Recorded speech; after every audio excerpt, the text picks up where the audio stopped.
So it's all over. We're out. We lost. Congratulations to Italy.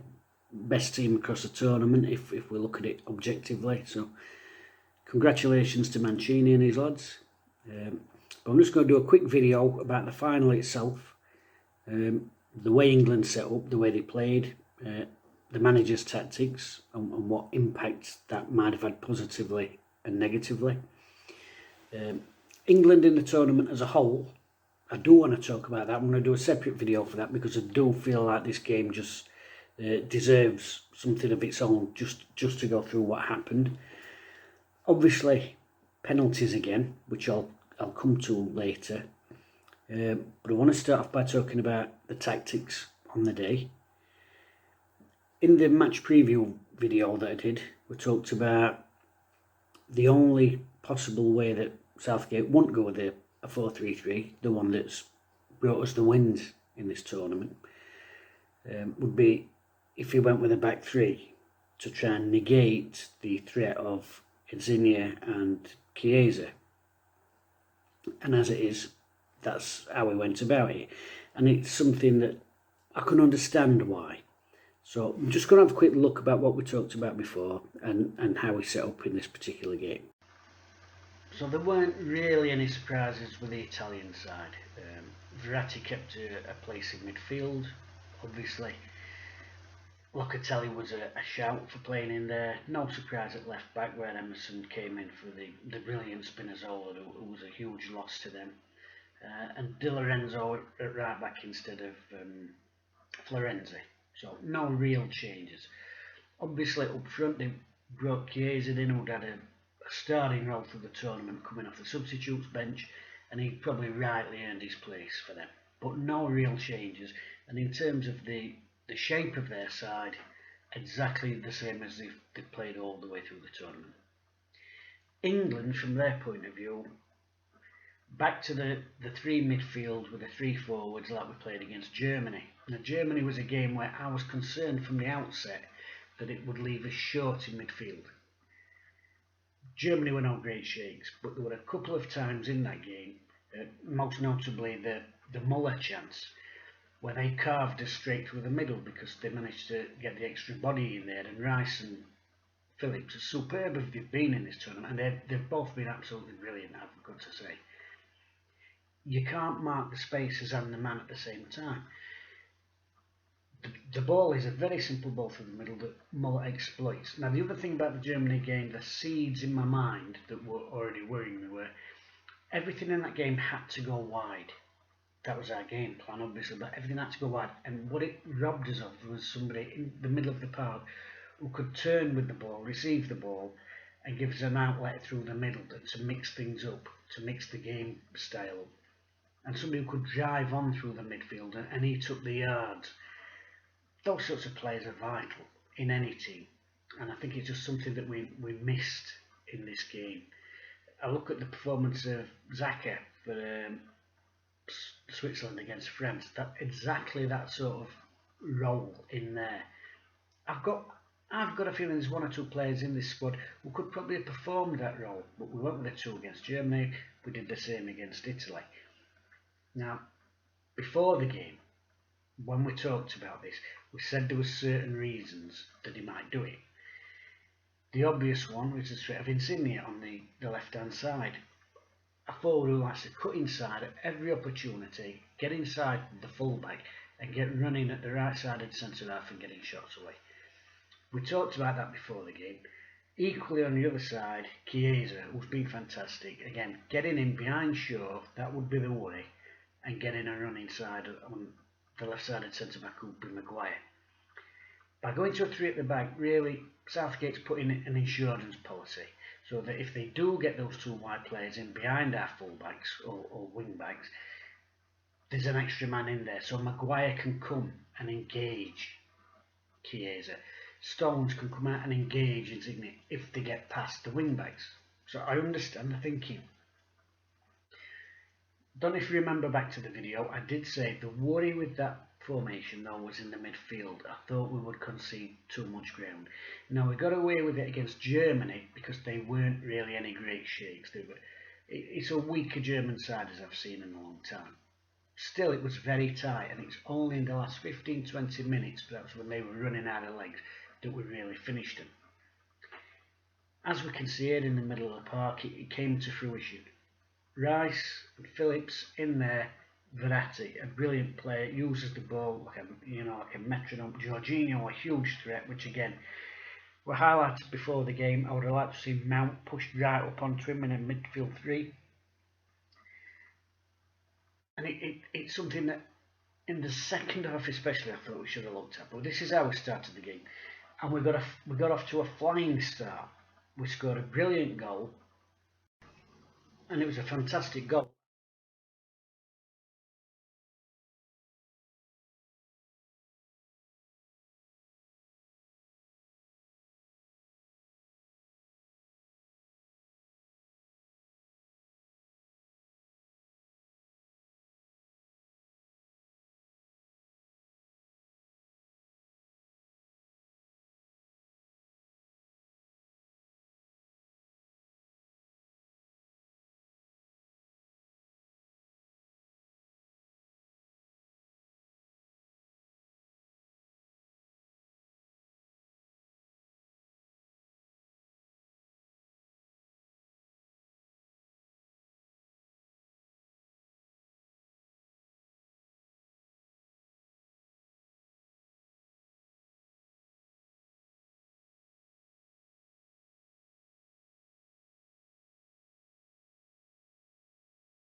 So it's a positive start. It's really, really good. And I'm looking at it and I'm thinking, I was in for no reason. Southgate knows what he's doing here. I didn't want us to concede midfield, but he's gone to a back three. He's shown his reasons. We can double up in the wide areas when we're defending, so we're not outgunned. Our centre halves are not getting pulled out. We've got the spare man in the centre of defence. And when we're attacking, we're getting these overloads, not just with the wide players like Mount and Trippier, but Walker going on the outside. And sometimes it's 3 on the overload. We score a fantastic goal through Shaw. It's all swimming. And I'm thinking, great, what we've got to do now is capitalise on this. That's when it starts going a bit wrong. Italy start going down, a little bit of breaking our rhythm, but we know they're going to do that. We've got to be aware of that. We know that they're going to try and break our rhythm. There's a lot of, and the referees, laughing. I mean, at one bit, the referee's actually laughing at one of the players. I think it's Chiesa's on the floor. The referee gives them the free kick, but he's laughing at the play. But it breaks that rhythm, and gradually they start to get a foothold in the game. And again, Barella, Verratti, Jorginho, they're quality players. Rice and Phillips need an hand in there. So Kane starts getting deeper and deeper, and he does it brilliantly. As a centre-forward link play performance, it's absolutely fantastic. That first half from Harry Kane is as good as he's played in the tournament. He's dropping in, he's linking it, he's getting out. In fact, the goal itself comes, not the goal, a chance very similar to the goal, probably 2 or 3 minutes after, he comes deep, receives, turns, bangs a 30-yard ball out wide, and we nearly scored again. And his link play was fantastic, but he was having to come deeper and deeper and deeper.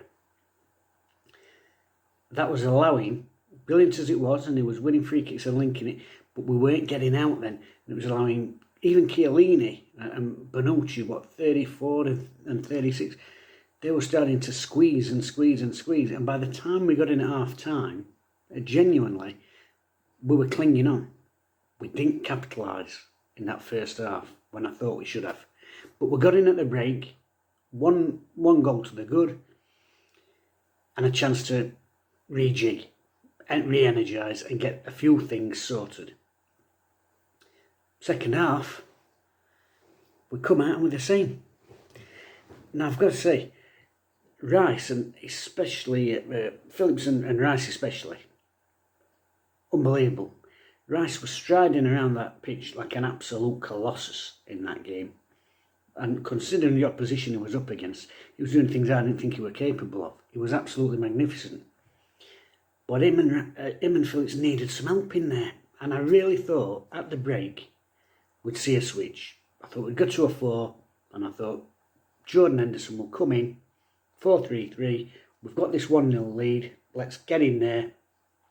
And we can allow Rice or Henderson or whoever to start pushing and driving the ball through midfield and making the likes of Jorginho have to keep an eye over their shoulder and picking up rather than it all coming the other way. But we left it and left it and left it. I think our first substitution was 70-something minutes. It's very late in a game. And Rice was spent. And I no wonder he was spent, because I've never seen a kid, genuinely, have to do so much work in a game of football. He was phenomenal. But eventually, it doesn't matter how good you are, how fit you are, how much desire you've got. He was wiped out. And Southgate should have made that change for me at half time. But he didn't. We carried on, and they were starting to push and push and push. They're starting to push men on. Kane's getting deeper and deeper and deeper, and he's in there and he's trying to help out Rice and Phillips, who are starting to get a little bit overrun. Chiesa and Insigne start dropping deeper to receive the ball, leaving us with spare men at the back, and then Chiellini and Bonucci are also starting to push on. What it means is, we're under a lot of pressure. When we do get the ball back, we're fearful of the short passes getting cut out. So we start going longer. Maguire, Stones, they're putting stuff into play. They're putting it into the stand. It ends up that our furthest man forward is Raheem Sterling, because Kane's having to get back in and help out. Now Sterling's great if you can get the ball to him. He can turn. As we saw in the Denmark match, and I've given him huge praise for it, he's a player that has adapted his game, and he realises he doesn't always have to dribble these days.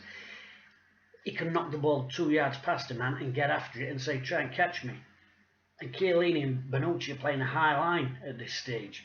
But the thing is, you've got to get the ball really into Sterling's feet to do that. And because of the pressure we were under, that wasn't happening. We just start getting pushed further and further back. Chiesa's causing all sorts of problems. Shaw's having to play as a proper fullback to try and deal with him. And we end up going back, and we're strung out, and we're into a back five situation, and it's like a 4-5-1 with Harry Kane as a central midfield player. Time and again, we're getting pinned back in there. Chiesa, Insigne, they're starting to get higher and higher and wider, because they're not having to drop in and receive the ball anymore. They can just get up there and push on, and they know they're going to get that support. The screw was turning all the way through. Now Italy are on top at this stage, but Mancini don't rest on his laurels. He starts making changes.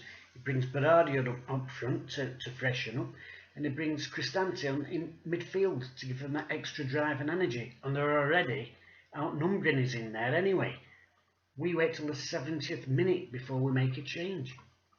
Saka comes on for Trippier, and we change shape and go to a back four and a 4-3-3. By this stage though, Rice is absolutely spent after giving everything.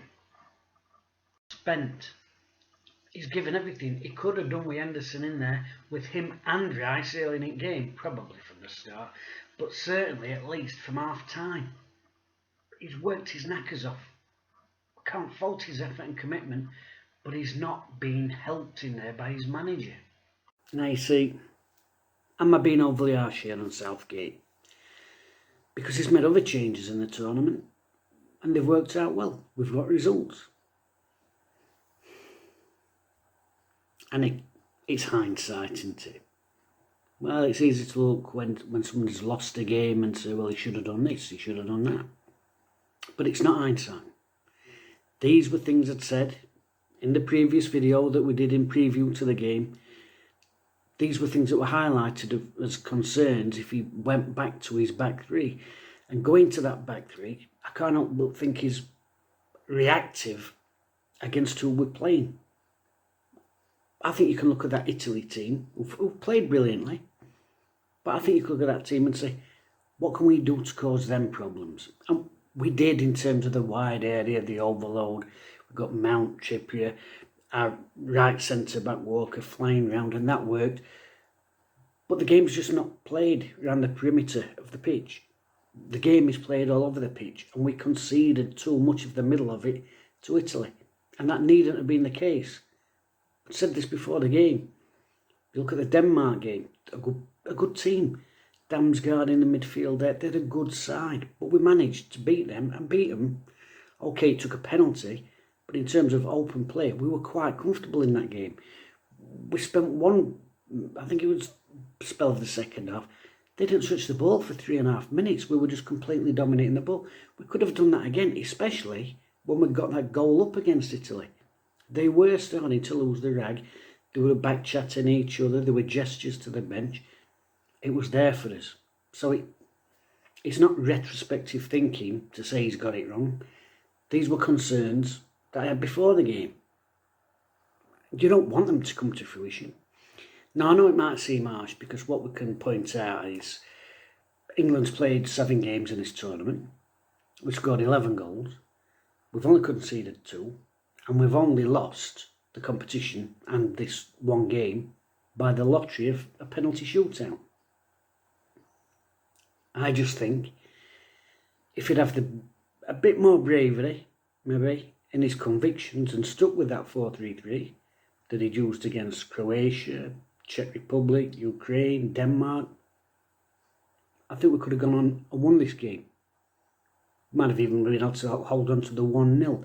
But either way, we've got a lot to offer going forward. This squad's got a lot to offer going forward. We've got some rich talent in this team, exciting talent, that could have worried their back line. And in fact, when we did get to the 4-3-3, the tide was stemmed slightly.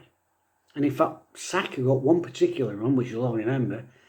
Chiellini has had no choice but to grab him round the neck and throw him off the pitch.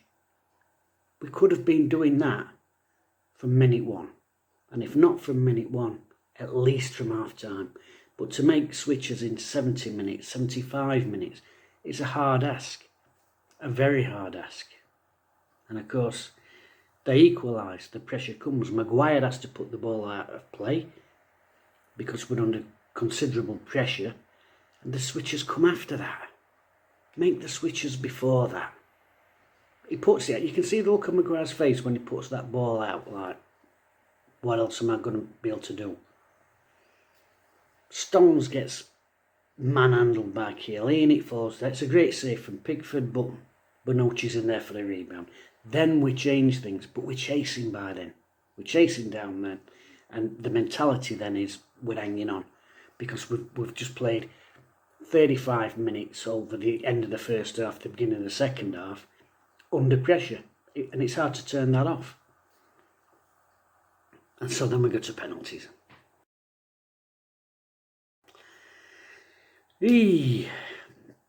Penalties. Well, Southgate and Steve Holland apparently have been using scientific data to pick the penalty takers. They've been working them on every day in training behind closed doors, which is good to hear.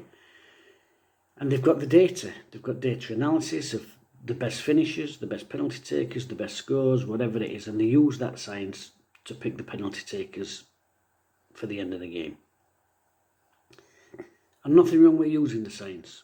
And of course, Southgate himself famously missed a penalty, and perhaps he'd got in mind, in them olden days as they are now, it was probably a case of, right, who fancies one? And he probably fancied one and missed it. And I do wonder if psychologically that's playing his mind. And maybe that's why we've gone down this science route completely. I'm not saying there's no place for the science in it, and obviously it makes sense if you've got the data that says, well, here's a kid who never misses or rarely misses. I get that. But I don't think you should throw that old thing away of having a hunch. Do you know what I mean? You can look a player in the eyes and he's not up for it.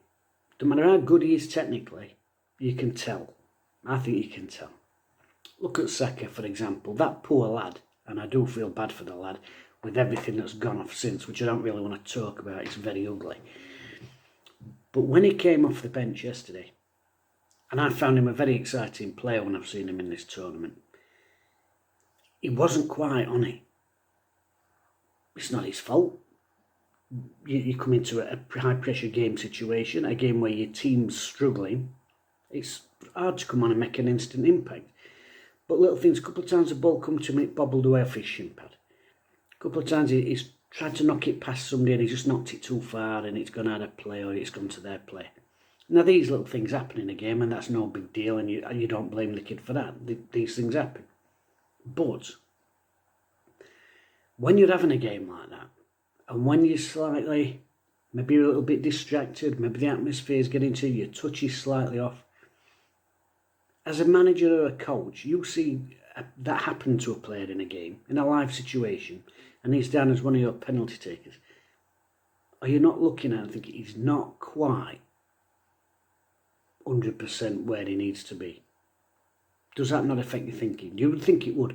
Because players aren't robots. We can use the science to pick our penalty takers. We can use the data that's presented in front of us. But footballers are human beings. They've got a level of consciousness.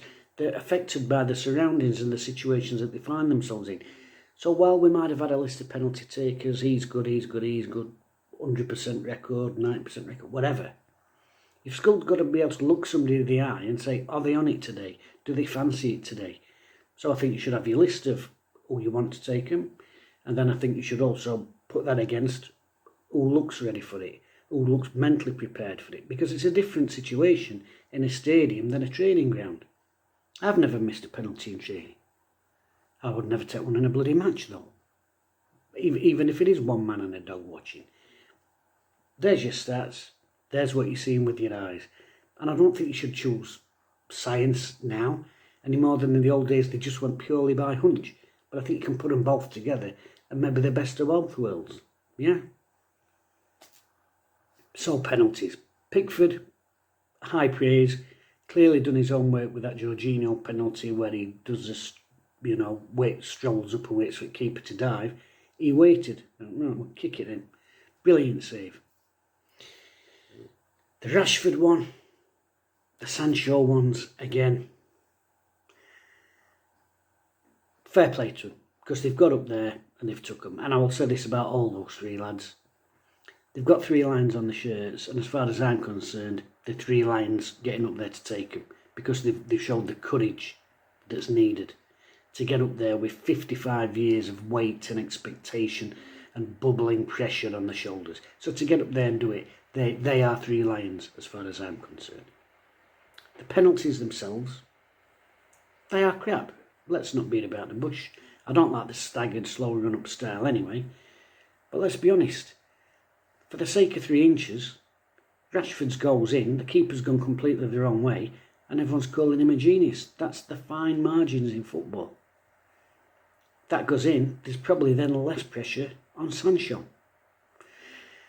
But again, could they have come on earlier? I've seen managers make substitutions just to take a penalty. But they've made them 10-15 minutes before, so they've at least got a touch of the ball. They've at least got the blood running there. So you can run up and down a touch line doing a warm-up. It's not the same as kicking a ball, especially if you're coming on specifically to take one kick of a ball. Get them on 10 minutes before. Let them have a couple of touches of the ball before they just go and stand there on the pitch. And like I said, the lad at the end, I've got a theory about left-footed, right-handed penalty takers anyway, but that's probably for another day, another discussion. But I didn't think he'd been on it when he came on the pitch. So would you stick with that decision to use him? Trippier's got a great record from the penalty spot. Would he have took one if we'd not had to change that formation, or if we'd started with a different formation? Who knows?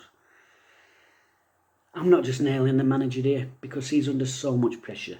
He's also got the world of the weight on his shoulders, and he's got his own personal history with this tournament and with what can happen under pressure. But overall, I think we could have done more tactically to win this game. I'm not saying we would have beaten Italy. We might have lost by more. But as a supporter, you want to see your team going for it. Especially when we've got this talent available. So I'm not going to blame the manager specifically, because we've played 7, we've scored 11, we've conceded 2, and we've lost a competition on the lottery of penalties. We haven't lost a game as such in the tournament. It's all come down to them penalties at the end. So you could argue he's done everything right all the way through. But can you do more? That's a question you've got to ask yourself. And to be fair, Southgate seems to me like an intelligent bloke. There's a lot of other stuff that I really like that he's done in this tournament. I like the way he's handled himself. He clearly got respect of his players. That's clear and evident from what you see on the pitch. It's clear from the way they play for him and each other. It's clear when you see the stuff from the training ground and the way they talk about him. He's obviously created a mentality and a team ethic in there. There's no cliques, there's no Bertie Big Bollocks. So he needs huge credit for what he's turned around there, because we've just had 16 years of Sven, Capello, Roy Hodgson. It's been a dreadful dirge for almost 2 decades. So he deserves enormous credit for what he's done. Tactically, he's done some really good stuff, and he's shown a flexibility in the way he's changed his systems and still got the best out of the players. But it's fine margins at this level. And can that flexibility be used not to negate the opposition, but can that flexibility be used to cause the opposition more problems themselves? That's what I'd like to see him doing. And I'd like to see him stay on for the World Cup. It's only next year. The players are playing for him. And like I said, if he can just spin that flexibility that he's got, and he's clearly got it, to use these various systems, if he can twist that to make it more of a pain for the opposition, to turn the screw on the opposition, I think we can achieve something again. I think we can be challenging again, against the very best teams. And Southgate strikes me as a type of bloke who will look at himself, will look in the mirror, what could I have done better? And if he does, and he learns from this experience, on top of what he's already done, which I think he's done a lot of fantastic stuff, I really will be honest with you, then I think he'd be an even greater manager. But he's got a semi-final and a final in the last 4 years, which is more than any manager's done for 55 years. He's one of the best we've had in those terms, in terms of where we've got. Now, you can say he's got great players, but he's still going to pick them. He's still going to get the right blend. And I think he's done that to a large extent. The players have played terrifically in this tournament. I think he's obviously played a massive part in that. And if he can just get a bit more positivity, or maybe it's a bit less fear is a better way of describing it, then I think we can go forward with this group, or an amazing group of players who have reignited my passion for the national team. And I think the World Cup could be very exciting for us. And despite what's happened in this final, and I don't agree with some of the things he's done, I'd like him to be the man to lead us. Anyway, thanks for watching. Probably quite boring to many of you. Oh, and like and subscribe as well, because apparently the more of those I get, the more you get noticed. And the more you get noticed, the more chance I've got to get in on Strictly, because my time's really running out for that. Anyway, ta.